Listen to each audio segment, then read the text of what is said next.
Welcome back, Pythonians. In this video, we will cover how to read and write CSV from files. CSV, as I mentioned in early videos, is a text data in tabular format. It's a very common one.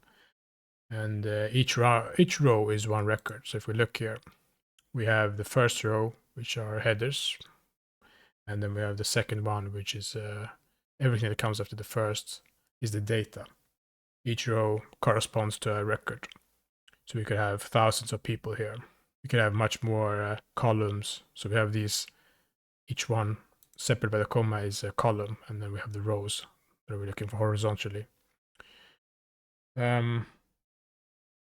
What we will be using to read and write CSV will be one also here, a built-in package in the standard library called CSV.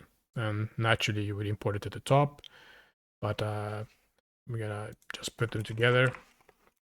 So the first thing we do is import CSV, and we will see the syntax and the form. Everything is very similar in Python. Once we've learned the fundamentals, we can. Let me just close this. We are no longer introduced to too much complexity. So let's say I want to open that student's file. So I say with open, as we've seen before, I navigate from where the file is located in the root folder into the data directory, and I the file name CSV. So this is the entire path, and here we have we can use the mode, which is read, but as we know, read and text are defaults, but let's keep it there. And as I slightly went through the encoding, we could have specified here. It's up to you if you want or not. Sometimes it's nice because we're being explicit. So someone comes and reads our file and wonders if it's compatible with the old system, or just wonders maybe what kind of data do they expect. So there's no ambiguity, there's no confusion or doubt. They know what to expect, what this function that if we created a function that reads file, this is what we expect. These are the encodings we will handle. And then we have the symbol as file and alias to the file handler. And then here we need to create a special class. So now that we've been introduced to classes, we finally start using things that are already implemented. We don't need to do this ourselves. So in the CSV library, there is something called a dict reader. And to it requires the file. Kind of hard if you read that the parameter list might not be very clear, but from our point of view, this is how we use it. So we after we have read the file, we can iterate through each row, and here we could do for row in reader. So it's kind of like an interface that created for us, allows us to read. So we do a print, and then here we could use our formatted string. If you want some easy to read, we can say row, and then here, and you might not be aware, sometimes people say you can use that. I think you can also use double quotation marks again, but sometimes for readability it's easier to use that, or the outer ones to be single quotes. But I just want to show you, it shouldn't matter. So for our case, we had first name, last name, and age. So I could say first name, and from the first row, the column first name, and then we have the column last name, and oh wait, this is a full name, so we can say like John Doe is here. I even forgot a few things, so let's make it correct. Row. So there we go, and here we could close that, and here we could say row is, and then we have age. And then here's a years old. And then we can try running it and see what happens. And we see John Doe is 50 years old. Jane Doe is 40 years old. We didn't get the first one because, as I mentioned, it's the header. So we can bypass it. We'll see later how we can use that, how we can extract the headers. But for now, this is a very simple read CSV. based on the headers, we were able to do this. Now, let's take a look on how to write a CSV example. So let's say def write to CSV, and I can do similarly. I can import it just to have them in small, their own small isolated modules, so to say. And here we can now use JSON. So here's the nice thing. So when we saw this JSON file earlier, we saw that each object in a dictionary is kind of this curly braces surrounding the key and value pair. So this is one, but we can have a list of dictionaries. So I'm going to create one. I'm going to call it rows. I'm going to use the square brackets, and then in here, then we can use, let's make something unique. Let's say we did that dice thing. So, or let's just say we have some. We can use the phone numbers. That was a good example anyway. So 1, 2, 3, 4, 5, 6, 7, 8, 9, and then we had John Doe in our phone book. And then we see each one is its own. So here I can just put a comma and another curly braces. Each is one object. And this one starts to 2, 3, 4, 5, 6, 7, 8, 9, and ends with 1. And then the value separated by a colon. Let's say Jane Doe. So here we have the rows. Then we can do pretty much the same syntax, which is the with statement with the open function. Here I'll go to data, and let's say these are our phone numbers. And then I'll use the extension CSV. And here I will have to specify the mode. As we know, read text is the default, but text I can omit, so T is not necessary. And here we can do something interesting. So first, let's see an example when I'm not going to do what I'm supposed to be doing. So I'm going to do the encoding just to be clear. UTF-8, we do as file, and then we create this writer object from the CSV library, dict writer. Very easy, it helps us out, we can find easy. We pass in the file, and then we can pass in the field names, the headers. And here we pass in a list. We even see in this box where we're getting help. It wants a collection.